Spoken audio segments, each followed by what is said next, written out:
그래서 피상속인이 되는 경우에는 내가 피상속인이기 때문에 그죠? 우리 본인이 사망하는 경우에 재산의 상속이 이루어지는 경우입니다.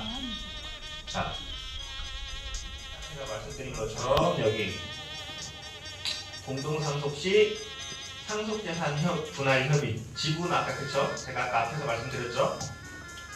너 더 받아가지 않았냐 미리 형은 뭐 그러면 형이 뭐라 그래 둘째한테 너는 사업한다고 응? 다 말아 넣어가지고 지금 뭐 갖다 쓴 게 얼만데 막 이렇게 하면서 또 해요. 그러면 또 뭐냐 옆에 있던 딸이 오빠들은 가져가기라도 했지 하나도 안 가져간다 또 이렇게 얘기를 해요. 우리 여기 제가 대구에 와보니까 여기 대구 어르신분들이 아직도 막 아들 이렇게 하시면서 장남한테 많이 주시고 아까 법에 정해질 대로 하면 좋은데 근데 자식들만 하면 또 그게 아니거든. 아니 똑같은 형제인데 그리고 지금 세상이 바뀐 지가 언젠데 아직까지 언제적 장남이나 이러면서 뭐 더군다나 또 장남이 또 장남 못한 경우에는 또 이게 100% 거의 싸움을 해요. 네. 그래서 아까 제가 말씀드린 상속재산 분할 협의 분쟁이 그런 유형의 분쟁입니다. 이것도 아까 말씀드렸죠? 상속분이 정해져도 이제 공동소유로 돼 있으니까 그죠? 그러면 이걸 나누자 라고 했을 때 어디 이렇게 선을 그어서 나눠가시면 좋은데 공유물분할 청구 소송을 제가 해보면 협의로 이렇게 형벌분할이 이루어지는 경우는 한 30%도 안 되는 것 같아요. 왜? 내가 조금 경매보다 저 사람이 얘기한 대로 선을 그어도 내가 이익이어도 남의 또 이익 있잖아요. 사촌이 땅을 사면 배 아픈데 저놈이 남자 더 가져가면 배가 그렇게 아파요. 이익인데도 불구하고 지금 나도 안 된다. 경매로 가자 라고 해가지고 거의 경매로 가요. 한 70% 정도. 여기까지 분쟁이 계속 이어지게 됩니다. 두 번째는 아까 제가 설명을 안 드렸는데 유류분이라는 게 또 있습니다. 유류분은 뭐냐? 우리가 아까 법정 상속분이 법에 정해졌잖아요. 그런데 한 사람한테 다 몰아주면 남은 자식들이 어디 가서 하소연 할 데가 없어요. 그죠? 똑같은 자식인데 그건 너무했다. 그러면서 자기 법정 상속분의 보통 2분의 1입니다. 2분의 1을 유류분으로 인정을 해줘요. 그러면 내가 받아야 될 게 어떻게 보면 원래 내가 그 형제 3명이에요. 형제 3명인데 그러면 3분의 1을 내가 받아야 되잖아요. 그런데 큰 오빠가 다 가져갔어요. 난 하나도 없어. 그러면 큰 오빠한테 가서 얼마를 달라고 할 수 있냐? 달라고는 못하고 그거에 2분의 1, 6분의 1을 달라고 할 수가 있어요. 달라고 해서 주면 상관없는데 안 줄 거예요. 예. 그러면 유류분 반환 청구 소송을 합니다. 아까 제가 여기 말씀드린 오빠가 다 가져갔다라는 게 단독상속. 초과상속은 오빠가 다는 안 가져갔는데 오빠가 98% 가져가고 1%씩 받는 법정 상속분을 초과하고 우리의 유류분을 침해받을 정도의 상속을 받았다라고 하면 유류분 반환 청구 소송을 할 수 있습니다. 자, 주의하셔야 될 게 우리 법은 권리 행사 기간 무작정 오빠가 주겠지 기다리다가 20년, 30년이 지났어요. 그때는 내가 상황이 좀 괜찮아서 참을만 했는데 시간이 지나니까 자식 뒷바라지하고 나니까 내가 재산이 다시 그때 이제 청구를 한다. 그때는 이미 제척 기간이 도가 됩니다. 이거는 유류분 침해가 있은 날로부터 1년 그러니까 유류분 침해가 있음을 안 날로부터 내가 알았다. 내가 몰랐더라도 유류분 침해가 있은 날로부터 10년이 지나면 더 이상 청구를 할 수가 없습니다. 그 점을 유의를 하셔서 권리 행사 기간을 실기하지 않으시도록 하시면 됩니다. 그 다음입니다. 그죠? 자식들한테 뭐 하나씩 뜬 거 다 나눠주면 좋은데 여튼 그게 아니더라도 우리 예금이 뭐 예를 들어서 뭐 3천만 원 있다 그러면 누구한테는 얼마 뭐 이런 식으로 얘기를 할 수가 있어요. 자, 그런데 이게 참 그러니까요. 우리 조선시대 이 상당 오륜이 살아있는 이 시대였으면은 제가 이 주제에 대해서 말씀을 안 드리는데 그러니까요. 저는 지금 나이가 40대시. 그러니까 요즘 젊은 애들이 이게 정신 상태가 썩어가지고 보통 이렇게 부모님이 이렇게 주시면 부모님을 잘 공양을 해야 되는데 그렇지 않아요. 그냥 재산을 받고 나무라라는 게 미리 넘겨주면 그러니까 안 싸우게 하려고 미리 넘겨줬는데 이 자식놈들이 내 말을 안 듣지. 오지도 않고 집에. 그죠? 재산만 갖고 부양을 안 하는 경우가 있어요. 자, 그러니까 증여를 하시더라도 어떻게 하셔야 되냐? 우리 법에 부담부 증여라는 게 있습니다. 우리 법에 부담부. 자, 이름을 한번 잘 살펴보세요. 아, 법 너무 어렵다 이렇게만 하지 마시고 이름 한번 잘 살펴보세요. 부담부 증여. 그죠? 부담이 붙어 있어요. 너는 나를 잘 부양을 해야 된다는 조건을 붙여서 증여를 하게 됩니다. 부담부 증여 계약을 체결을 하면 그거를 만약에 이행을 안 한다, 다시 찾아오면 돼요. 그냥 두지 마시고, 이게 우리 아름다운 또 이 부모 자식 관계를 제가 이간시키는 건 아닙니다. 그런데 만약에 사태에 대비해서 안정장치를 해놓고 싶다라고 하시면 부담부 증여 제도를 이용하시면 되겠습니다. 자, 그 다음에 제가 그 다음 이렇게 증여를 하실 경우가 있어요. 등기를 넘겨주시지는 않았는데 말로 희망 공문을 하듯이 잘 공양하는 데가 이 건물을 주마 하고 이야기를 계속해요. 근데 아들이 그 말을 믿고 3년, 5년 공양 열심히 잘해요. 그러다가 이제 너 안 해. 그러면서 뭐 부모님하고 관계가 소원해지고 그렇게 하면 자, 그런데 큰아들이 뭐라 그래요? 아이고 나 준다고 했잖아요 라고 하면 우리는 뭐라고 하면 되냐? 자, 아들아, 우리 민법에는 서면에 의하지 않은 증여는 해지할 수 있다는 규정이 있다 라고 얘기를 하면 돼요. 우리 서면에 문서로 돼 있지 않은 증여는 언제든 해지할 수 있어요. 네, 주의하셔야 될 거, 단 이행된 증여 같은 경우 미리 아까 제가 말씀드린 등기를 해줬거나는 해제가 제한이 됩니다. 단순 증여일 경우에는 그러니까 아까 뭐라고요? 부담부 증여로 하시면 이미 이행돼서도 해제를 할 수 있고 만약에 서면이 안 됐다 그러면 언제든 해제할 수 있으니까 다시 회수를 하시면 됩니다. 네, 그 다음 페이지 넘겨주시죠. 어떻게 얘기를 해주든지 하시면 좋은데 우리가 모든 걸 완벽하게 통제할 수 있는 그런 게 있으면 뭐 그죠? 분쟁이 없겠죠. 자, 우리가 그냥 자연스럽게 한다든지 아니면은 아까 생전의 처분을 한다든지 다 완벽하지가 않아요.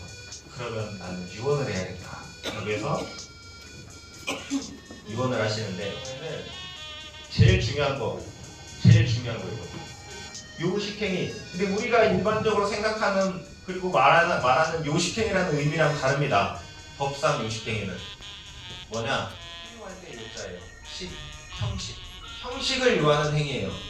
그 형식이 갖춰지지 않으면 내 의사대로 유언을 했다 하나도 무조건 무효입니다. 법이 정한 형식이 있어요. 전부 무효입니다. 예를 들어서 내가 일기장에다 뭘 이렇게 다 써놨어요. 이게 형제들끼리 나중에 아니면은 아버지가 임종을 앞두고 막 다 썼는데 이게 유언이다 이대로 나누자 무효예요. 형식을 갖추지 않는 건 전부 무효예요. 어떤 형식이냐? 자필증서, 녹음, 공정증서, 비밀증서, 구수증서 이 5가지 종류가 있어요. 그냥 한 가지만 말씀드릴게요. 5가지 중에 나머지는 다 잊어버리고 갖추기가 쉽지 않아요. 가정법원의 검인도 나중에 받으셔야 되고 이 제도를 이용하는 경우가 많지가 않아요. 그런데 지금 우리가 요걸 하고 있어요. 저희 사무실에서 안 보이시는 확인해소를 하고 있어요. 왜? 했는데 그 형식이 안 갖춰졌다. 그러니 무효다. 라고 소송을 하고 있어요. 어려워요. 그러면 가장 쉬운 게 뭐냐? 공정증서 대한 유언이죠. 공정증서에 유언은 그러면 어떻게 하느냐?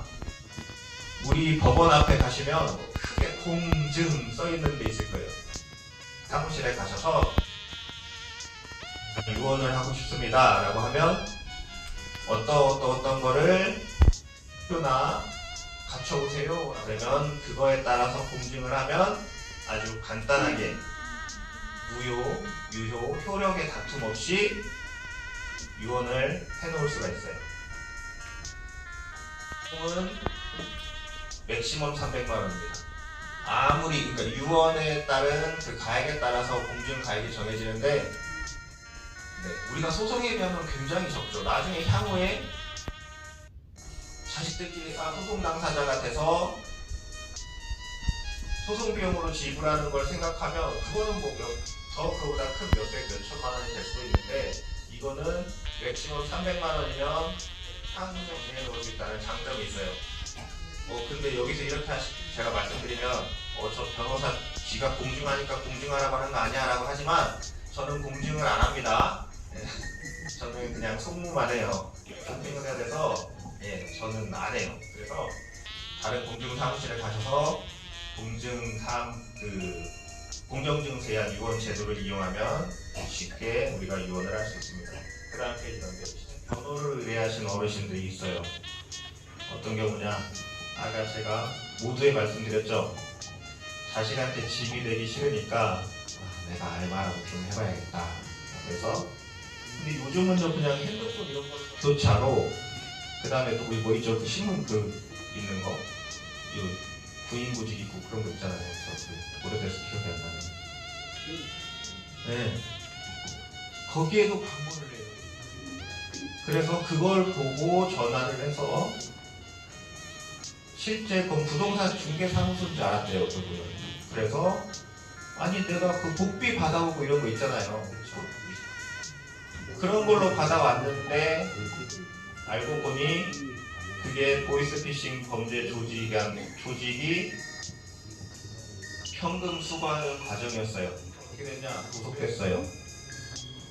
구속입니다. 요즘 보이스피싱 이런 피싱 범죄의 현금 수거책은 무조건 구속 수사 원칙입니다. 우리 형사소송법이 원칙적으로 피고인들은 입증이 되다까지라고 무죄 추정의 원칙을 주장하면서 불구속 수사 원칙을 천명하고 있지만 사실상 이 피싱 범죄를 꿀뽑기 위해서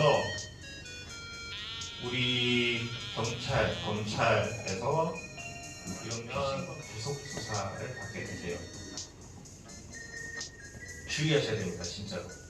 그래서 제가 그냥 기억의 환기 차원에서 한번 말씀을 드리는 거고요. 그래서 우리가 직접 피해를 입으실 수도 있지만 가담할 수도 있어요. 몰랐다 안 통합니다. 몰랐어도 최소한 사기 강조까지는 처벌이 되니까 주의를 부탁드리고, 그다음 마지막으로 제가 또 간단히 말씀드릴 게, 우리 기획부동산, 아까 제가 기획부동산이 게 뭐냐면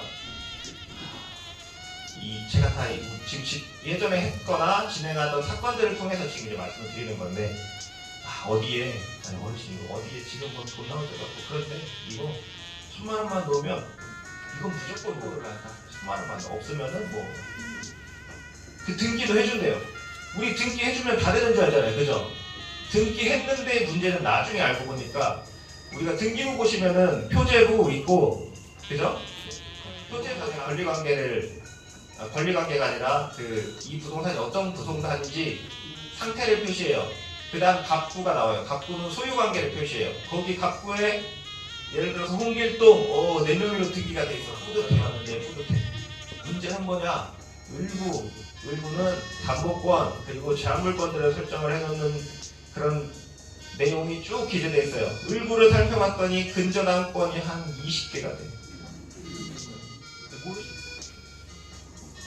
그러면은 내가 경매를 받아, 그죠? 이 소유권 등기를 해봐야 취등록세만 날린 거예요.